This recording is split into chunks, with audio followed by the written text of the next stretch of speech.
네, 성도님들, 제가 마스크를 쓰고 처음 설교를 해봅니다. 근데 설교를 해보니까 담임 목사님께서 지금까지 이 마스크를 쓰고 어떻게 설교를 하셨는가, 이게 쉽지가 않은 것 같습니다. 저도 그렇지만 우리 모두가 지금 이 코로나 때문에 힘든 세상을 살고 있습니다. 작년 한 해 동안 이 코로나 역병은 정말 우리를 힘들게 했고 그 여파가 지금도 계속되고 있습니다. 물론 이 코로나라는 질병 자체가 우리에게 불안과 고통을 주기도 하지만 그것으로 인해서 파생되는 수많은 문제들이 저와 성도님들의 삶을 위협하고 있습니다. 이 코로나19로 경제 불황이 이어지면서 우리 삶 구석구석에서 이로 인한 타격들을 받고 있습니다. 지금 청년들은 사실 유례없는 취업난을 겪는 중입니다. 작년 2분기 청년층 일자리가 그 전년 대비 25만 개 줄었다고 합니다. 그런데 실제로도 주변에서 이런 이야기들을 많이 듣습니다. 작년에 군복무 마쳤던 임종호 형제는 전역하고 복학할 때까지 이제 마냥 쉴 수가 없어서 아르바이트 자리를 구했는데 정말 일자리를 구하기가 힘들었습니다. 마땅한 일자리가 없어서 겨우 구한 곳이 야간 편의점 일이었는데 그마저도 편의점이 운영난으로 문을 닫는 바람에 다시 일자리를 잃고 아르바이트 자리를 구해야 하는 상황이 되었습니다. 청년부 김남혁 형제도 며칠 전에 간호사 국가고시를 봤습니다. 그런데 국가고시 합격을 해도 올해 서울 수도권 병원에서는 더 이상 간호사를 뽑지 않아서 일을 하려면 지방병원을 찾아야 된다고 합니다. 근데 이게 비단 청년층만의 문제는 아닙니다. 지금 코로나 영향으로 가장 큰 타격을 받은 분들이 40대, 50대 자영업자 분들이라고 합니다. 그 직원을 둔 자영업자 분들이 전년도보다 17만 명 줄었습니다. 이 말은 17만 개 사업장에서 기존 직원들을 해고했다는 뜻입니다. 그리고 또 새로 사업을 시작하는 분들도 소위 직원 없이 나홀로 일하는 나홀로 자영업자로 사업을 시작한 분들이 거의 6만 6천 명에 이른다고 합니다. 우리 교회에서 자영업하는 성도님들 적지 않는데 이런 통계 수치를 볼 때 지금 이 상황이 현직에 종사하는 분들에게는 우리가 생각하는 것 이상으로 정말 큰 어려움과 고통이 있지 않을까 쉽게 짐작할 수 있습니다. 그리고 음악, 공연, 예술계 종사하는 분들은 지금 사회적 비명도 내지르지 못한 채 힘들다 말하지도 못하고 그렇게 죽어가고 있습니다. 수많은 공연, 기획사, 극장, 시스템 업체가 도산하고 있고 그나마 버티고 있는 상당수 업체들도 연쇄도산 위기에 놓여 있습니다.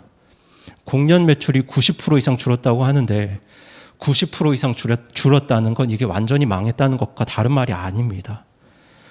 사실 우리 교회도 이 계통에서 일하는 성도님들이 계신데 이게 정말 남의 이야기가 아닌 것 같습니다.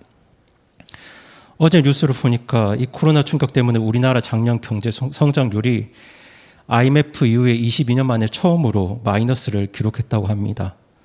물론 지금 이런 경제 역성장이 우리나라만의 이야기는 아닐 거라고 생각합니다. 작년 세계 거의 모든 나라들이 심각한 경기 침체를 경험했고 또 큰 타격을 입었기 때문에 마이너스 경제 성장률을 기록한 국가가 상당수 될 것이라고 생각을 합니다. 그런데 이 코로나로 인해서 가장 위기를 맞은 것 중에 하나가 어디냐면 바로 교회입니다. 한국 교회는 지금 코로나로 인해서 이 현장 예배, 대면 예배가 중단되는 초유의 사태를 겪고 있습니다. 그런데 사실 저는 개인적으로 현장 예배가 이렇게 중단되었다는 그 사실 자체를 큰 위기로 보진 않습니다. 과거 포로로 끌려갔던 이스라엘 백성들이 예루살렘 성전이 아니라 포로로 끌려갔던 그 타국에서도 하나님께 기도하고 하나님을 예배했던 것처럼 우리 역시 어떤 불가피한 상황이 있다면 꼭 예배당이 아니라 다른 곳에서도 얼마든지 하나님께 예배 드릴 수 있다고 생각을 합니다. 그런데 제가 작년, 올해 지금 위기를 느끼고 있는 부분은 어떤 부분에서 위기를 느끼고 있냐면 예배의 자유와 신앙의 자유를 통제하려는 듯한 그 어떤 정부의 입장과 태도 때문입니다. 사실 교회 중에서도 침례교회는 신앙의 자유를 굉장히 중요하게 생각합니다. 왜냐하면 이 신앙의 자유가 하나님을 순수하게 사랑하려는 그 침례교회의 어떤 교리의 순수성과 굉장히 밀접한 연관성이 있기 때문입니다. 이 급작스러운 역병 문제를 관리하고 해결해야 하는 정부와 질병관리본부의 입장도 충분히 이해는 되지만 저는 정부가 개교회에게 조금 더 어떤 선택지와 자유를 주고 교회 스스로 비대면 예배를 드리더라도 교회 스스로 그렇게 결정하도록 그런 어떤 조치를 취했으면 어떠했을까 하는 그냥 개인적인 생각을 합니다. 이처럼 제가 위기의식을 가지는 건 인터넷으로 예배를 드린다는 그 사실 자체보다 정부와 교회 관계가 지금 어떠한가에 있습니다. 우리 교회도 지금 세상 가운데 교회의 덕을 세우기 위해서 그리고 성도님들과 이웃의 건강을 지키기 위해서 최대한 정부 방역 조치에 협조하고 있습니다. 그리고 또 이 급작스러운 역병의 상황, 위기 상황 속에서 이것저것 모두 세밀하게 살필 수 없는 정부의 입장도 충분히 이해는 가지만 이런 위기 관리를 해나가는 정부의 태도를 볼 때 정말 적지 않은 아쉬움과 또 불안함이 있는 것이 사실입니다. 그런데 교회에 닥친 위기는 이런 것만이 아닙니다.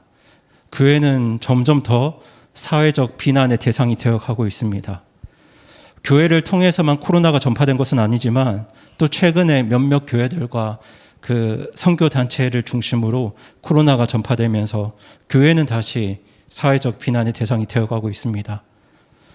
그런데 지금 교회에는 이런 외부적인 문제뿐만 아니라 동시에 내부적인 문제도 존재합니다. 그게 무엇이냐면 지금 많은 성도님들이 또 특별히 편한 것을 추구하는 많은 젊은 그리스도인들이 이제 비대면 예배를 경험해 버렸고 여기 익숙해져 버렸습니다.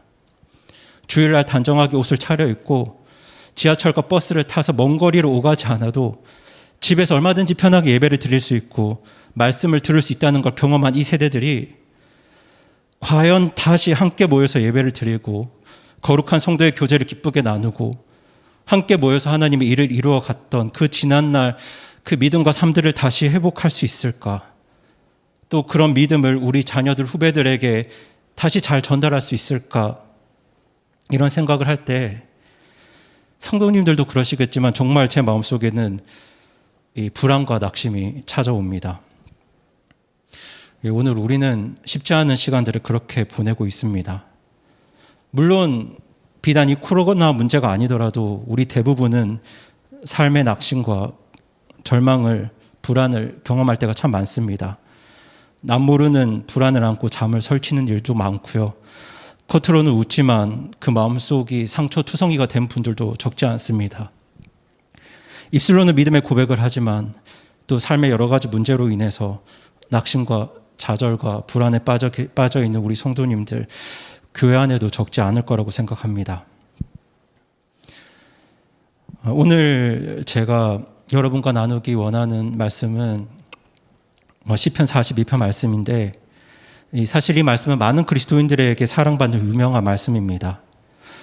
그런데 이 시편 42편이 이토록 많은 사랑을 받는 이유는 아마도 이 말씀을 기록한 시편 기자가 처한 상황과 또 그로 인해서 낙심하고 불안해하는 마음들 또 그 가운데서 하나님을 찾는 그의 간절함이 우리의 모습과 너무 비슷하고 또 우리에게 큰 공감을 불러일으키기 때문이라고 생각합니다.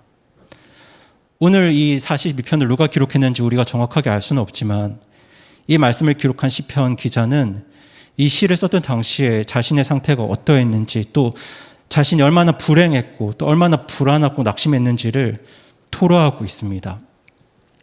그것이 오늘 우리가 읽은 말씀인데 저희들 오늘 본문 5절 말씀을 다시 한 번만 읽어보겠습니다. 시작. 오 내 혼아 어찌하여 내가 낙심하느냐 어찌하여 내가 내 속에서 불안해하느냐 너는 하나님께 소망을 두라 그분의 얼굴의 도우심으로 인하여 내가 여전히 그분을 찬양하리로다. 아멘. 방금 우리가 읽은 이 5절 말씀은 42편 마지막 절과 또 43편 마지막 절에 같은 표현으로 다시 등장합니다. 그래서 이 42편과 43편이 원래는 하나의 시였다고 주장하는 성경학자들도 많습니다. 지금 이렇게 반복되는 말씀을 통해서 시편 기자는 자신의 불안과 낙심과 좌절을 쏟아놓고 있습니다. 그런데 왜 지금 이 시편 기자가 이토록 낙심과 불안에 빠져 있을까요? 시편 기자도 우리처럼 어떤 코로나 같은 역병 때문에 신앙적으로 경제적으로 굉장히 큰 고통과 어려움을 당하고 있어서일까요? 사실 시편은 역사를 기록한 책이 아니라 시이고 노래이기 때문에 오늘 본문이 그 이유에 대해서 정확하게 명확하게 어떤 스토리를 밝히고 있지는 않습니다. 이게 시고 노래이기 때문에 시편 기자의 그 마음과 감정을 우리에게 전달할 뿐입니다. 그게 시의 기능이고 노래의 목적입니다. 그래서 우리는 이 사람이 왜 이토록 큰 낙심과 불안에 빠졌는지 그 정확한 스토리, 배경은 알 수 없지만 우리가 짐작할 수 있는 몇 가지 단서를 성경은 제공하고 있습니다. 첫 번째 단서가 4절에 있는데요. 저희 4절 말씀 함께 읽어보겠습니다. 시작. 내가 전에 그 무리 곧 거룩한 날을 지킨 무리와 함께 기쁨과 찬양의 소리를 내며 하나님의 집에 갔으므로 이 일들을 기억할 때 내가 내 혼을 내 속에서 쏟아내는도다. 아멘. 지금 시편 기자가 이렇게 고백합니다. 내가 전에는 거룩한 날을 지킨 무리와 함께 기쁨의 찬양의 소리를 내며 하나님의 집에 갔었는데 이 일들을 기록할 때 내가 내 혼을 내 속에서 쏟아내는도다 이렇게 말씀합니다. 근데 여기서 내 혼을 쏟아낸다는 말씀은 정말 내 혼과 생명이 밖으로 쏟아져서 점점 사라지는 것 같은 그렇게 굉장히 큰 마음과 고통이 있다는 뜻입니다. 그래서 개역 성경은 이것을 가지고 내 마음이 상하는 도다라고 번역했습니다. 그런데 성도님들 지금 이 4절의 시편 기자의 고백을 들을 때 지금 이 사람이 처한 상황과 오늘 우리가 처한 상황이 너무나 다 있지 않습니까? 과거에는 내가 하나님의 사람들과 함께 하나님의 집에 가서 큰 소리로 찬양의 소리를 내며 기쁨으로 마음껏 하나님께 예배드렸는데 지금은 그러지 못하기 때문에 내가 몹시 낙심하고 좌절해 있다는 말씀입니다. 오늘 우리가 함께 모여서 마음껏 예배드리지 못하고 큰 소리로 찬양드리지 못하는 것처럼 지금 시편 기자도 어떤 이유 때문인지는 모르겠지만 하나님을 마음껏 예배하지 못하는 그런 상황에 놓여 있습니다. 다른 나라의 포로로 잡혀갔을 수도 있고 누군가로부터 억류를 당해서 갇혀 있을 수도 있습니다. 그 이유가 무엇이든 간에 지금 그는 하나님을 예배하고 하나님을 마음껏 섬기는 그 신앙의 자유를 억압당하고 있습니다. 정말 지난날 하나님의 집에서 하나님의 사람들과 마음껏 하나님 예배하고 거룩한 성도들과 기쁨의 교제를 나누면서 함께 하나님의 일을 이루어갔던 그 모든 여건과 기회들을 이제 빼앗겨 버린 것입니다. 그렇게 하나님과의 관계를 이루어갔던 그 모든 것들이 지금 사라졌기 때문에 지금 이 시편 기자는 극심한 영적인 침체를 경험하면서 하나님을 갈망하고 있는 것입니다. 그런데 성도님들, 사실 이러한 영적인 침체도 하나님의 은혜를 깊이 누렸던 사람들만 경험하는 것입니다. 예배의 감격과 은혜, 거룩한 성도들이 함께 교제하는 그 기쁨, 하나님과의 친밀한 관계에서 누리는 그 평안과 행복, 이런 것들을 지난날 누려본 사람이 그것을 누리지 못하게 될 때 경험하는 것이 바로 영적 침체입니다. 제가 이해를 돕기 위해서 예를 들어 드리겠습니다. 사실 이게 음식도 그런데요. 정말 맛있는 음식을 먹어본 사람이 그런 음식을 먹지 못할 때 굉장히 큰 갈망을 느낍니다. 평생 라면만 먹으면서 산 사람은 미슐랭 스타 레스토랑에서 파는 것 같은 그런 정말 맛있는 음식에 대한 갈망이 없습니다. 경험해 본 적이 없으니까요. 근데 이게 사실 남의 이야기가 아니고 제 이야기입니다. 제가 과거에 그랬습니다. 제가 지금은 아내 때문에 정말 좋아졌는데요. 제가 거의 30 나이까지 그냥 그렇게 맛있는 음식을 먹어본 기억이 별로 없어서 맛있는 음식이나 맛집에 대한 그런 갈망이 거의 없었습니다. 당시 저한테 제일 관심 없었던 일이 맛집 찾아다니는 일이었습니다. 그때 저는 매일 같은 음식 먹어도 질리지 않고 그냥 맛있게 먹던 사람이었습니다. 제가 대학 시절 안암동 근처에서 근 10년을 살았는데요. 10년을 살았는데 그 동네에 무슨 식당이 있는지 거의 모르고 살았습니다. 근데 이제 제가 아내랑 교제하기 시작하면서 아내가 그 동네로 종종 놀러 오기 시작했는데 아내는 단 일주일 만에 그 동네 모든 식당 정보를 섭렵하더라고요. 그때 저는 정말 아내가 위대해 보였습니다. 저는 절대 할 수 없는 일이었거든요. 그런데 성도님들, 저와 아내의 그런 차이가 어디에 있다고 생각하십니까? 제 아내는 저와 달리 맛있는 음식과 맛집에 대한 갈망이 있었는데요. 그렇게 맛집에 대한 갈망이 있었던 이유가 바로 다른 게 아닙니다. 맛있는 음식을 많이 먹어봤기 때문에 그렇습니다. 그래서 맛집에 대한 갈망이 있었고 그런 집이 사라졌을 때, 그렇게 맛있는 음식을 먹을 수 없게 되었을 때 정말 낙심하고 우울해합니다. 제 안에는 맛있는 음식 먹을 때 그 표정이 확 드러나고요. 그 음식이 별로 맛없을 때도 그 표정이 정말 리얼하게 솔직하게 다 드러납니다. 맛있는 음식을 많이 먹어봐서 그렇습니다. 근데 여러분, 이게 우리의 신앙도 마찬가지입니다. 지금 시편 기자가 이토록 큰 낙심과 불안 가운데 빠져서 영적인 침체를 겪고 있는 이유가 무엇이냐면, 그가 과거에 지난날 하나님과의 깊은 친밀함을, 그 하나님의 은혜를, 그 하나님의 풍성함을 누려본 적이 있기 때문입니다. 하나님의 집에서 하나님의 사람들과 함께 소리 높이 하나님 찬송하고 하나님 말씀을 듣고 사랑하는 형제들과 깊은 기쁨의 교제를 누렸던 그 영적인 충만함을 누린 적이 있기 때문에 지금 그것이 사라졌을 때 이 사람이 기쁜 영적인 어떤 침체감을 느끼는 겁니다.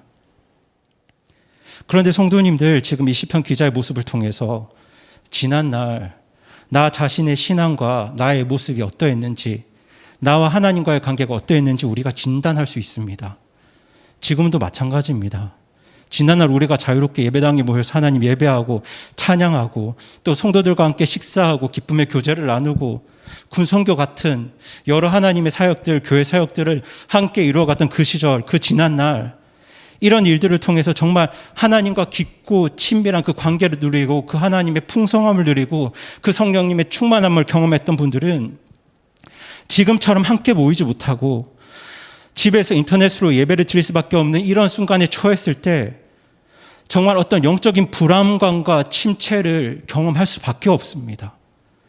예배와 주님의 사역과 성도들의 교제에 대한 어떤 깊은 갈망을 느낄 수밖에 없습니다. 맛집의 진정한 맛을 아는 사람이 그 맛집이 사라졌을 때, 그 맛있는 음식을 먹지 못하게 되었을 때 정말 깊은 좌절과 낙심을 경험하는 것처럼 그 하나님의 풍성함, 하나님과의 친밀함, 성도들이 함께 모여서 영과 진리로 드리는 예배를 통해서 정말 큰 기쁨과 감격을 누렸던 분들은 지금 이렇게 비대면으로 함께 모이지 못하는, 이렇게 예배를 드릴 수밖에 없는 지금 이 순간 분명히 어떤 영적인 침체와 동시에 영적인 갈망을 경험하고 느끼고 계실 겁니다. 그런데 만약에 지금 이런 순간에도 전 집에서 예배 드리니까 너무 편하고 좋습니다, 지금 이런 생각만 있으시고 어떤 영적인 갈급함이나 어떤 마음의 부담이나 마음의 불편함이 없는 분들은 제가 말씀드리기 송구하지만 사실 과거의 지난날 그 하나님의 풍성함과 하나님의 친밀함, 예배의 감격, 이런 것들을 경험해 본 적이 없는 분들입니다. 성도님들은 어떠신지 모르겠습니다.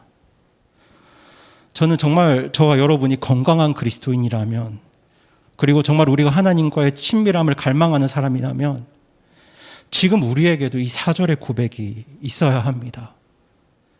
우리 4절 말씀 다시 한번 읽어보겠습니다. 시작. 내가 전에 그 무리 곧 거룩한 날을 지킨 무리와 함께 기쁨과 찬양의 소리를 내며 하나님의 집에 갔으므로 이 일들을 기억할 때에 내가 내 혼을 내 속에서 쏟아내는도다. 아멘. 저는 정말 이 시편 기자의 고백이 오늘 저희들의 고백이 되길 원하고, 정말 이 시편 기자의 갈망이 저와 여러분의 갈망이 되기를 정말 간절히 바라고 소원합니다. 성도님들도 이 부담과 이 갈망을 가지고 우리가 함께 다시 모여서 마음껏 하나님 예배하고 찬양하고 성도들이 교제하는 그날이 돌아올 수 있도록 기도하고 또 그날을 간절히 기다려주시기를, 바라주시기를 부탁을 드립니다. 성도님들마다 개인의 상황에 따라서 그 시기의 차이는 있으시겠지만 정말 우리가 건강의 위협을 받지 않고 함께 모이는 그 일이 가능해지는 그날이 올 때 정말 이 하나님에 대한 갈망, 예배에 대한 갈망을 가지고 다시 우리 모두가 이 자리에 함께 모여서 큰 소리로 하나님 찬양하고, 찬양대가 다시 이 자리에서 하나님 찬양하고 하나님을 예배하고 함께 하나님 말씀 듣고 함께 아멘하면서 함께 교제하면서 다시 군성교 같은 그 주님의 사역을 함께 이루어가는 그날이 속히 오기를 또 간절히 기도해 주시고 그날을 간절히 갈망해 주시기를 오늘 말씀으로 권면을 드립니다. 이처럼 시편 기자가 하나님의 집에서 성도들과 함께 예배드리지 못하는 아픔도 있었지만 또 다른 아픔도 그에게 있었습니다. 저희 3절 말씀 같이 읽겠습니다. 시작. 그들이 계속해서 내게 말하기를 내 하나님이 어디 있느냐 하므로 내 눈물이 밤낮으로 내 음식이 되었도다. 아멘. 지금 이 말씀을 보았을 때 시편 기자는 하나님을 전혀 알지 못하는 사람들로부터 조롱과 공격을 받고 있습니다. 주변에 있는 사람들이 그를 보면서 내 하나님이 어디 있느냐 하면서 빈정거리며 그를 조롱합니다. 하나님을 전혀 알지 못하는 사람들이 그를 조롱하고 비난합니다. 지금 이 사람들의 조롱과 비난 속에서 시편 기자는 외롭게 고통의 시간을 버티고 있습니다. 그런데 지금 그런 그의 모습도 사실 오늘날 사회적 비난의 대상이 되어가고 있는 우리 교회 그리스도인들의 모습과 정말 맞닿아 있습니다. 물론 우리는 세상이 교회를 비난할 때 그 비난을 무조건 잘못된 것이라고 그렇게 단정할 수는 없습니다. 때로는 우리가 정말 그리스도인답게 살지 못했기 때문에 세상으로부터 비난과 조롱을 당할 수 있습니다. 하지만 우리가 완벽하진 못하더라도 그래도 예수님처럼 거룩하고 의롭게 살기 위해서 최선을 다했는데 그럼에도 불구하고 예수님을 미워하는 세상으로부터 우리가 조롱과 비난을 당할 수도 있습니다.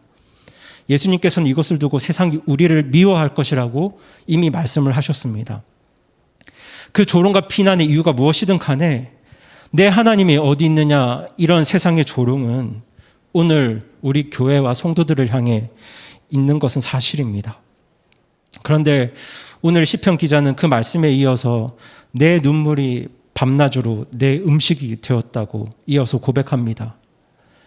사실 지금 우리가 세상으로부터 비난과 조롱 당한다고 해서 밤낮으로 울진 않습니다. 혹시 울어본 성도님들 계실지 모르겠지만 저는 밤낮으로 울어본 기억이 없습니다. 물론 우리에게도 정말 안타깝고 아픈 마음이 있지만 내 눈물이 밤낮으로 나의 음식이 되었다고 할 만큼 절망하거나 낙심하진 않습니다. 그런데 지금 시편 기자는 나의 눈물이 나의 밤낮으로 내 음식이 되었다고 고백합니다.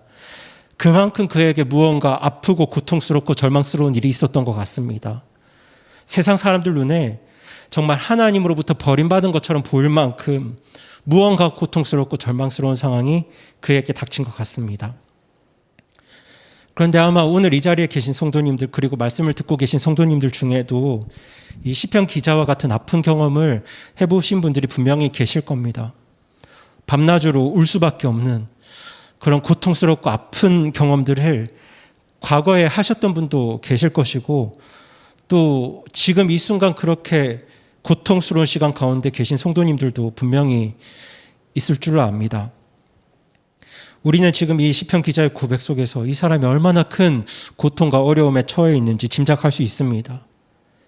현실적으로는 이 어렵고 힘든 상황을 벗어날 수 있는 그 어떤 소망도 없어 보이는 것 같습니다. 미래를 희망할 수 없는 것 같습니다. 옛날과 지금 비교해 보았을 때 정말 앞으로의 날들에 대해서 소망이 없어 보입니다. 과거에는 하나님의 성전에 드나들며 하나님 찬양하고 성도들과 함께 교제하며 그렇게 하나님의 은혜를 누리며 행복하게 살았는데 지금은 내 하나님이 어디 있느냐 이렇게 나를 비난하고 조롱하는 사람들로부터 둘러싸여서 비방을 받고 정말 하나님으로부터 버림받은 신세처럼 보입니다. 그러니까 얼마나 힘들고 답답했겠습니까? 사실 사람은 어제보다 오늘이 낫고 또 오늘보다 내일이 나아야 보기에도 좋고 그리고 자신도 희망과 소망이 있습니다. 힘이 생깁니다. 오늘 나에게 어떤 어려움과 고통이 있어도 내일이 더 좋아질 거라는 어떤 소망과 희망이 있으면 그 사람은 버틸 수 있습니다. 하지만 그런 희망이 모두 사라지면 그 사람은 정말 깊은 낙심과 불안과 좌절에 빠지게 됩니다. 내일이 되어도 더 좋아질 거라는 희망이 없으면 그 사람은 정말 큰 낙심과 불안에 빠져서 모든 걸 포기한 것 같은 그런 인생을 살 수밖에 없습니다. 정말 한때는 화려했는데 지금 내 신세가 너무 처량하구나 이렇게 느낄 때는 누구나 다 불안과 절망과 낙심에 빠집니다. 그런데 성도님들, 저는 이 시편 기자가 이렇게 불안과 낙심에 빠진 이유가 5절에 있다고 생각을 합니다. 저는 개인적으로 이것이 가장 큰 이유라고 생각하는데요. 우리 다 같이 5절 말씀에서 두 번째 문장만 읽어보겠습니다. 첫 번째 문장 건너뛰고 두 번째 문장만 같이 읽어보겠습니다. 시작. 어찌하여 내가 내 속에서 불안해하느냐. 네, 한 번 더 읽겠습니다. 시작. 어찌하여 내가 내 속에서 불안해하느냐. 성도님들, 이 문장을 유심히 보아주시기 바랍니다. 이 문장은 네라는 말이 나오고 네라는 말이 나옵니다. 그러니까 나라는 단어도 나오고 너라는 단어도 나옵니다. 보이시죠? 나라는 단어와 너라는 단어가 함께 나옵니다. 근데 성도님들 보실 때 이 나라는 사람과 너라는 사람이 같은 사람일까요? 다른 사람일까요? 그렇죠. 같은 사람입니다. 여기서 나와 너가 다른 사람이 아니고 같은 사람입니다. 지금 시편 기자는 자기 자신을 너라고 표현하면서 지금 자기 자신한테 질문을 하고 있고 자기 자신에게 말을 걸고 있는 겁니다. 만약에 이 시편 기자가 저라고 가정한다면 지금 제가 저 자신한테 이렇게 말하고 있는 겁니다. 오 인제후나 어찌하여 인제 너가 낙심하느냐. 어찌하여 인제 너가 내가 인제 속에서 불안해하느냐. 지금 이런 식으로 말하고 있는 겁니다. 이해가 되시죠? 지금 그렇게 시편 기자는 자기 자신에게 말을 걸고 질문을 던지고 있습니다.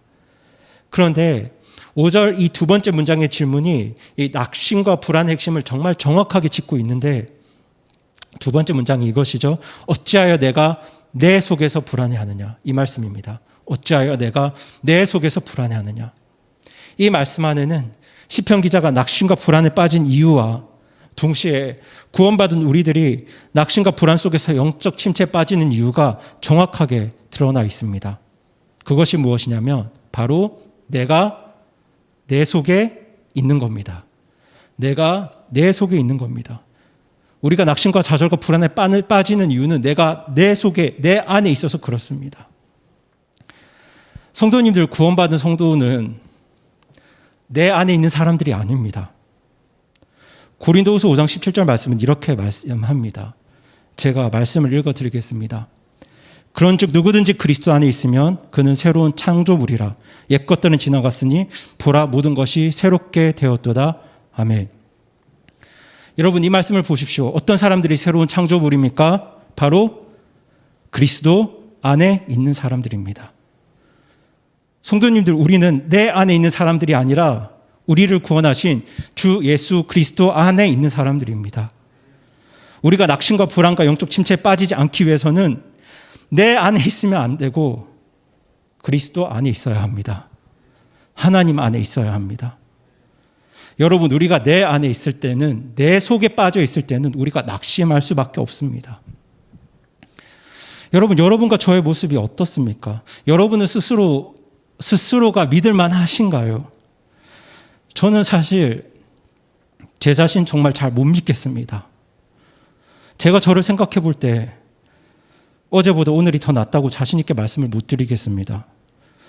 사실 제가 처음 구원받았을 때는 불신자 친구들 교회 데리고 가려고 매주 아침 7시에 일어나서 1시간 동안 동네 돌면서 친구들 깨우고 다녔습니다. 주일마다 그 일을 한 2년, 3년 동안 했습니다. 그때는 그만큼 순수했고 뭔가 열정도 있었습니다.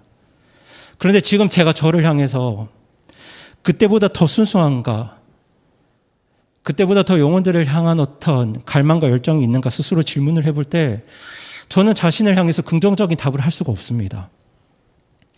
저는 청년 시절 하나님 부르심을 받고 신학교에 입학을 했고 또 사역자로서 지금까지 길을 걸어왔습니다. 그런데 시간이 1년, 2년 지나고 흐르면서 정말 여러 가지를 보고 경험할 때 앞으로 내가 주님의 사역을 계속해서 감당할 수 있을 것 같은 그 자신감이 점점 옅어져 가고 점점 사라져 갑니다.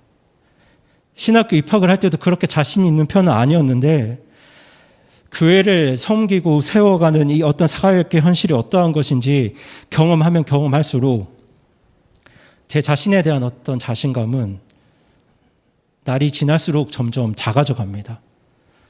이 일은 정말 제가 어떻게 할 수 있는 일도 아니고 내가 뭐 계획을 잘 세운다고 해서 또 혼자서 열심히 무언가 노력한다고 해서 될 일이 아니라는 걸 시간이 지날수록 점점 뼈저리게 느끼게 됩니다. 이런 제가 제 안에 있으면, 제 속에 갇혀 있으면 저는 낙심과 불안에 빠질 수밖에 없습니다. 그리고 실제로 제가 제 안에 갇혀 있을 때 그렇게 영적 침체 시간을 보낸 적도 있습니다.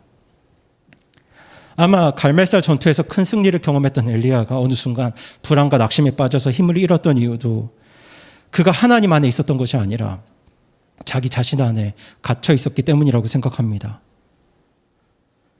성도님들, 우리는 무능합니다. 우리는 신실하지 못한 사람들입니다. 우리는 순간의 유혹을 이기지 못해서 다시 반복되는 죄를 범하고 마는 연약한 사람들이 바로 우리들입니다. 설령 우리가 구원받은 그리스도인일지라도 우리가 무능하고 연약한 나 자신 안에 갇혀 있을 때 우리는 불안과 좌절과 낙심에 빠질 수밖에 없습니다. 그러니 우리가 이 영적인 침체에서 벗어나려면 우리가 누구 안에 있어야 하겠습니까? 우리가 주 예수 그리스도 안에, 우리가 하나님 안에 있어야 합니다. 근데 이 하나님 안에 있어야 한다는 표현이 또 교리적으로 오해의 소지가 있을 수 있기 때문에 제가 조금 더 정확하게 말씀을 드리면, 왜냐하면 구원받은 성도는 이미 하나님 안에, 그리스도 안에 있는 사람들이거든요. 그래서 제가 조금 더 정확하게 말씀을 드리면, 하나님 안에 있어야 된다는 이 말씀의 의미는 우리가 하나님 안에 있다는 이 사실을 정확하게 붙들고 확신해야 된다는 뜻입니다. 우리가 하나님 안에 있다는 이 사실을 확신하는 가운데 지금 우리를 붙들고 계신 우리 하나님을 우리가 바라볼 수만 있으면 구원받은 성도는 낙심과 불안에서 벗어날 수 있습니다. 그런데 그렇게 하나님을 바라보고 확신하는 것이 말은 쉬운데 이것이 정말 힘들고 고통스러운 순간에는 그런 믿음과 확신을 가지고 나를 붙들고 계신 하나님을 바라보는 것이 정말 어려운 일입니다. 그게 정말 어려운 일이기 때문에 많은 구원받은 그리스도인들이 그러한 영적 침체에 빠져서 오래도록 헤어나오지 못하고 있습니다.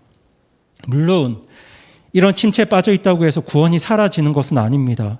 하지만 구원받은 성도가 이러한 영적 침체에 계속 빠져 있게 되면 우리는 하나님의 자녀로서, 구원받은 성도로서 이 땅에서 누릴 수 있는 모든 것들을 누리지 못하고 살게 됩니다. 그렇게 나 자신에게도 문제가 생기지만 우리가 이 영적 침체의 문제를 해결해야 되는 또 다른 중요한 이유가 있습니다. 왜냐하면 침체에 빠져 있는 그리스도인은 복음과 우리 예수님을 제대로 드러낼 수 없기 때문입니다. 우리가 계속해서 이 영적인 침체에 빠져 있으면, 불안과 낙심 가운데 있으면 우리 모습을 보는 불신자들은 그리스도인이 된다는 건 저렇게 불행하고 슬프고 병적인 사람이 되는 거구나, 이렇게 생각합니다. 즐거움과 누림과 평안과 안정이 전혀 없는 저렇게 힘들고 고된 나날들만 보내는 사람이 바로 그리스도인이라고 그렇게 불신자들로 하여금 생각하게 만듭니다. 그리고 실제로 이렇게 침체에 빠져 있는 그리스도인들 때문에 예수님에 대한 약간의 관심조차 잃어버린 사람들이 적지 않습니다. 사실 세상 사람들은 축구, 야구, 스포츠 이야기할 때 열변을 토하고요. 자기가 본 드라마나 자신이 좋아하는 음악 이야기에 열을 올립니다. 그런데 반면 영적 침체에 빠진 그리스도인들이 내내 침울해 보이고 자유로움이나 기쁨이 없이 그렇게 불행해 보일 때가 너무 많습니다. 저는 이것이야말로 많은 사람들이 예수님에 대한 관심을 잃어버리게 하는 가장 큰 이유라고 생각합니다. 그래서 우리는 나 자신을 위해서만이 아니라 하나님 나라와 우리 예수 그리스도의 영광을 위해서라도 영적인 침체에서 속히 벗어날 필요가 있습니다. 우리를 지켜보는 사람들로 하여금 반감이 아니라 어떤 호감이나 매력을 느낄 수 있도록 우리가 우리 삶을 드러내야 하고 그렇게 우리의 삶을 만들어 가야 합니다. 불신자들 입에서 이런 고백이 나와야죠. 예수님 만나면 나도 저 사람처럼 살 수 있을까? 예수님 만나면 나도 저 사람처럼 저렇게 상황이 어려운데도 저 상황을 극복해가면서 문제들을 헤쳐나갈 수 있을까? 내가 예수님 만나면 저렇게 힘들고 어려운 상황이 있는데도 저런 어떤 기쁨과 평안과 행복을 누릴 수 있고 경험할 수 있을까? 우리 주변에 있는 불신자들로 하여금 이런 말들이, 이런 고백이 나오게끔 우리가 그렇게 살아야 합니다. 그런데 우리가 이 영적 침체에 계속해서 빠져 있으면 우리는 그런 역할을 할 수가 없습니다. 그래서 저는 오늘 많은 말씀을 드릴 수 있지만 오늘 본문 말씀을 근거해서 우리가 이 영적인 침체에서 벗어날 수 있는 굉장히 간단하지만 또 중요하다고 생각하는 한 가지 방법을 소개해 드리려고 합니다. 그 방법은 오늘 시편 기자가 쓰고 있는 방법인데요.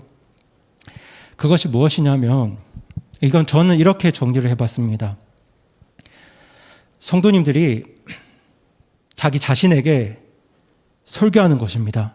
이해가 되시나요? 성도님들이 나 자신에게 설교하는 것입니다. 지금 시편 기자가 누구에게 말을 걸고 있습니까? 자기 자신에게 말을 걸고 있습니다. 그는 지금 자신에게 이렇게 말합니다. 오 내 혼아, 어찌하여 내가 낙심하느냐? 어찌하여 내가 내 속에서 불안해하느냐? 여러분, 자신에게 설교하고 자신을 권면하고 격려하는 게 왜 중요한지 말씀을 드리겠습니다. 사도 바울은 로마서 7장 24절에서 이렇게 자신을 고백합니다. 이제 PPT에 나오는데 같이 한번 읽어보겠습니다. 시작. 오 나는 비참한 사람이로다. 이 사망의 몸에서 누가 나를 건져내라. 바울이 이렇게 자신을 비참한 사람이라고 말하는 이유는 내 안에서, 자기 안에서 하나님의 법과 죄의 법이 항상 싸우고 있었기 때문입니다. 그렇습니다, 여러분. 우리 안에도 하나님의 법과 죄의 법이 항상 싸우고 있습니다. 우리가 버려야 할 옛사람과 새로 입어야 할 새 사람이 항상 우리 안에서 갈등하고 싸웁니다. 이어지는 바울의 고백처럼 우리의 생각은 하나님의 법을 섬기기 원하지만 나의 육신은 죄의 법을 따라갑니다. 근데 이 영적 침체의 문제도 같은 원리 안에 있습니다. 우리가 나 자신 안에 갇혀서 불안과 낙심에 빠지게 되는 이유도 우리 안에 있는 죄의 법이 우리로 하여금 불안과 불신과 낙심에 빠지도록 계속해서 우리를 이끌고 있기 때문입니다.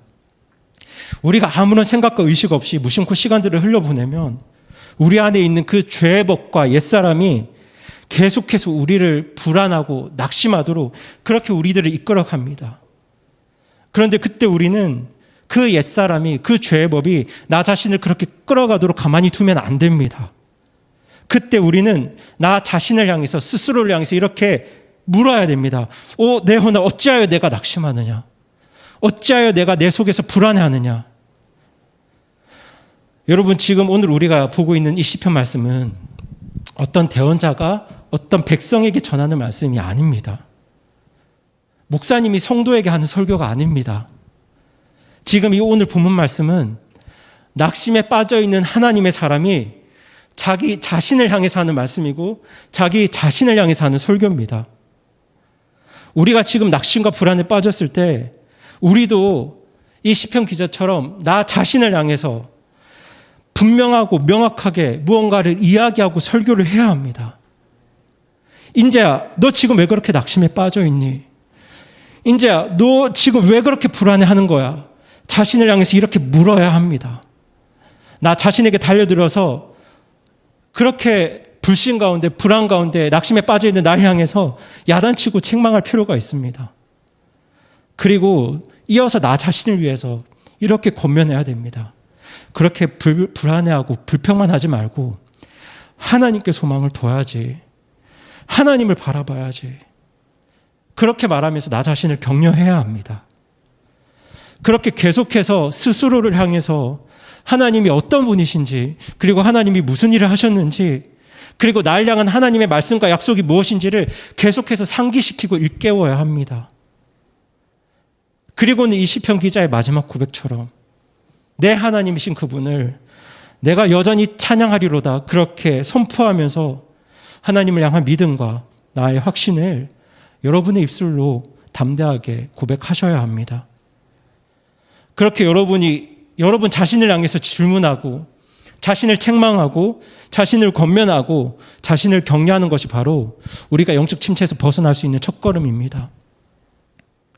성도님들, 우리 안에 있는 그 죄의 법과 옛사람이 그냥 나를 이끌어가는 대로 그렇게 맥없이 끌려가지 마십시오. 그렇게 맥없이 끌려가다가 기운 잃고 주저앉지 마시고 여러분이 스스로에게 설교하십시오. 스스로에게 책망하시고 스스로에게 권면하시고 스스로에게 격려하십시오. 여러분이 알고 있는 그 하나님을 스스로에게 계속해서 상기시키십시오. 그렇지 않으면 사탄 마귀는 우리를 계속해서 불안과 낙심에 빠지게 하려고 계속해서 우리 안에 있는 옛사람, 그 죄의 법을 유혹하고 이용할 겁니다. 그런데 그때 우리는 이 시편 기자처럼 자리에서 벌떡 일어나서 이 5절 말씀으로 나 자신을 향해서 정말 담대하게 외쳐야 합니다. 저희가 오늘 5절 말씀 다시 한번 읽어보기를 원하는데 정말 나 자신을 향한 담대한 믿음의 고백, 선포, 설교라고 생각을 하시고 큰 소리로 또박또박 5절 말씀을 함께 읽어주시기 바랍니다. 같이 읽겠습니다. 시작. 오 내 혼아 어찌하여 내가 낙심하느냐 어찌하여 내가 내 속에서 불안해하느냐 너는 하나님께 소망을 두라.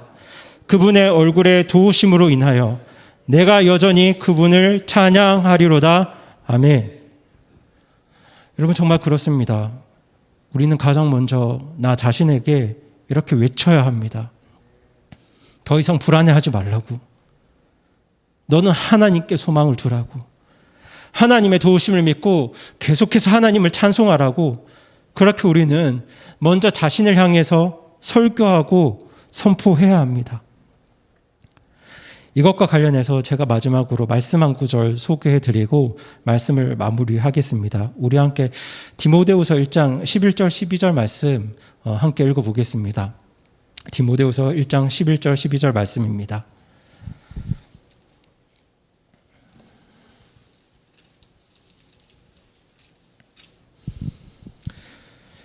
신약성경 322페이지입니다. 11절 12절 2절 말씀 함께 읽겠습니다. 시작. 내가 이 복음을 위하여 이방인들의 선포자와 사도와 교사로 정하여졌느니라. 이런 까닭에 나도 이 일들로 고난을 당하되 그럼에도 불구하고 부끄러워하지 아니하노니 나는 내가 믿어온 분을 알며 또 내가 그날을 대비하여 그분께 맡긴 것을 그분께서 능히 지키실 줄 확신하노라. 아멘. 방금 우리가 읽은 이 디모데후서 말씀은 사도 바울이 그의 인생 마지막 시기에 감옥에서 쓴 편지입니다. 감옥에서 자기의 영적 아들 디모데에게 쓴 서신서입니다. 예수님을 만나기 전에 사도 바울은 세상에서 굉장히 잘 나갔던 사람입니다. 가문도 좋았고 돈도 많았고 공부도 많이 했고 사회적 지위도 높았던 사람입니다. 그런데 그런 그가 예수님 만나고 사도로 부름받은 뒤에는 그 모든 것들을 배설물로 여기고 영혼을 구원하는 일과 교회를 세우는 사역에 자기의 전생애를 바쳤습니다. 그런데 그렇게 한평생 주님의 사역을 위해 헌신했던 사람의 마지막 종착지가 어디냐면 바로 감옥이었습니다. 한평생 주님의 사역을 위해서 수고하고 고생했는데 그의 삶을 마무리하는 곳이 바로 감옥입니다. 평생토록 고생하면서 주님의 일을 이루었는데 조금 편한 노년 생활을 허락해 주시면 좋으련만 하나님께서는 그의 인생을 감옥에서 마무리하게 하십니다. 인간적인 눈으로 보았을 때 지금 바울은 낙심과 불안에 빠질 만한 충분한 이유가 있는 사람입니다. 그리고 하나님 알지 못하는 사람들은 지금 이 바울을 향해서도 너 한평생 그렇게 주님 위해서 사역하더니 지금 내 하나님이 어디 있느냐 그렇게 비아냥거리며 조롱했을 것입니다. 그럼에도 사울이 그 상황을 부끄러워하지 않고 낙심과 불안에 빠지지 않는 이유를 지금 디모데후서에서 이렇게 고백하고 있습니다. 내가 고난을 당하지만 그럼에도 불구하고 내가 이것을 부끄러워하지 않는 이유를 이렇게 말합니다. 내가 믿어왔던 그분을 내가 알고 내가 하나님께 의지하고 있는 그 모든 것들을 하나님께서 능히 지키실 줄을 확신하기 때문이라고 바울은 담대하게 고백합니다. 바울 역시 자기 안에서 옛사람과 싸우는 우리와 똑같은 성정의 사람이었지만 그가 끝까지 믿음의 경주를 마칠 수 있었던 이유가 바로 여기에 있습니다. 그는 하나님을 알았고 하나님을 확신했습니다. 자기 자신에 대해서 확신한 것이 아니라 하나님을 확신했습니다. 그래서 바울은 자기 안에 갇혀서 불안해하지 않고 그 하나님 안에서 끝까지 하나님을 바라보았습니다. 사실 오늘 우리가 녹록치 않은 현실을 살고 있는 건 사실입니다. 게다가 나 자신의 모습과 나 자신의 인격과 내 능력을 보았을 땐 우리는 불안하고 낙심할 수밖에 없습니다. 하지만 구원받은 성도는 우리는 그렇게 나 자신 안에 갇혀서 낙심과 불안 속에 있을 필요가 전혀 없습니다. 내 안에서 낙심하고 불안해할 이유가 우리에게는 없습니다. 왜냐하면 우리에게는 하나님이 계시기 때문입니다. 오늘 이 시편 기자의 고백처럼, 그리고 사도 바울의 고백처럼 정말 우리를 구원하신 하나님, 그리고 우리가 이미 알고 있는 그 하나님을 나 자신에게 계속해서 상기시키면서 자신을 향해서 담대하게 믿음의 고백을 선포하고 그렇게 스스로에게 우리 하나님에 대해서 계속해서 설교해 주십시오. 그렇게 이 어려운 상황 속에서도 우리가 자신을 향해서 설교하고 권면하고 격려할 때 우리가 이 영적인 침체로부터 벗어나서 정말 은혜와 능력과 사랑이 충만하신 우리 하나님께 소망 두고 그 하나님 바라보면서 소망과 평안과 기쁨 가운데 우리 하나님 누리고 또 우리 주 예수 그리스도를 드러내는 우리 교회 우리 성도님들 되기를 간절히 소망하면서 오늘 말씀을 마치겠습니다. 이 시간 함께 기도하시겠습니다.